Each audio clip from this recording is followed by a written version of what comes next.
ഞാൻ മുന്നേന്നൊരു വീഡിയോ ഇട്ടിട്ടുണ്ടായിരുന്നു. ഏതാണെന്നറിയോ? കാണാത്തവരുണ്ടെങ്കിൽ ഒന്ന് പോയി കാണണോട്ടാ. ഞാൻ ഈ ഒരു വീഡിയോ ചെയ്യാനുള്ള കാരണം എന്താ പറയുക, ഒരു ഉമ്മ അയച്ച മെസ്സേജാണ്. ആ മെസ്സേജ് ഞാനിപ്പോൾ കേൾപ്പിക്കുന്നില്ല, ഞാൻ പറയാണ്ടിരുന്നാലും ഈ ഒരു വീഡിയോ കാണാത്തവരുണ്ടെങ്കിൽ പോയിട്ട് കാണണോട്ടാ. 1,00,000 ആളുകൾ ഈ വീഡിയോ കണ്ട് അതേപോലെ തന്നെ ഷെയറും ചെയ്ത് ഒരുപാട് ആൾക്കാർ.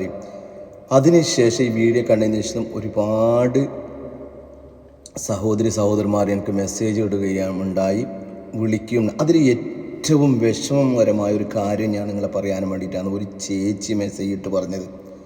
എന്താണെന്ന് വെച്ചാൽ, ആ ചേച്ചിയുടെ ഭർത്താവ് മരണപ്പെട്ടതിന് ശേഷം ആകെയുള്ളത് അവർക്കൊരു മകന്. ആ മകനെ ആ ചേച്ചി മറ്റുള്ള വീടുകളിൽ പോയി ജോലി ചെയ്ത്, ഏറ്റവും കൂടുതൽ പ്രസവത്തിൻ്റെ ആ ജോലികളെല്ലാം ചെയ്ത് ആ മകനെ പഠിപ്പിച്ച് വളർത്തി ആ പഠിക്കുന്നിടയിൽ നിന്ന് തന്നെ ആ മകൻ പറഞ്ഞ്, അമ്മേ എനിക്കൊരു കുട്ടിയെ പ്രേമമാണ്, ആ കുട്ടിയെ എനിക്ക് കല്യാണം കഴിച്ചു തരുമെന്ന് ചോദിച്ചു. സന്തോഷത്തോടു കൂടി അമ്മ പറഞ്ഞു, ഓക്കെ മോനെ, കഴിച്ചു തരാം. അങ്ങനെ ഈ അമ്മ 5 മണിക്കൂർ ജോലി ചെയ്യുന്നിടത്തുനിന്ന് 8 മണിക്കൂർ 9 മണിക്കൂർ ജോലി ചെയ്ത് ആ മകനെ അവനിഷ്ടപ്പെട്ട ഒരു പെണ്ണിനെ കല്യാണം കഴിച്ചു കൊടുത്തതിന് ശേഷം എന്താണ് ഉണ്ടായതെന്നറിയോ?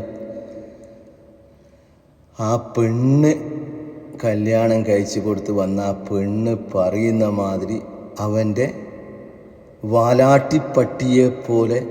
അവളുടെ വാലാട്ടിപ്പട്ടിയെ പോലെ ഇവൻ നടക്കാൻ തുടങ്ങി.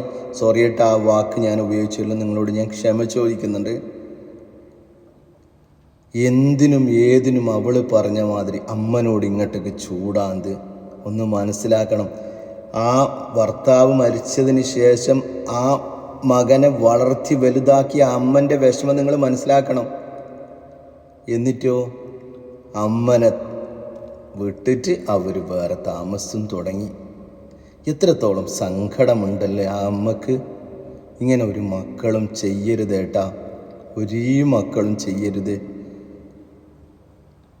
നമ്മുടെ മാതാപിതാക്കളെ നമ്മൾ എത്രത്തോളം വെറുത്തോ, പക്ഷെ നമ്മൾ പരാജയപ്പെടുന്നല്ലാണ്ട് ഒരിക്കലും അവർ വിജയിക്കില്ല കേട്ടാ.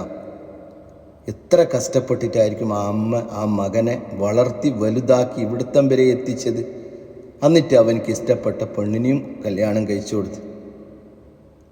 ആ അമ്മൻ്റെ സങ്കടം എത്രയും പെട്ടെന്ന് മാറട്ടെ എന്ന് പറഞ്ഞിട്ട് നമുക്കും പ്രാർത്ഥിക്കാം.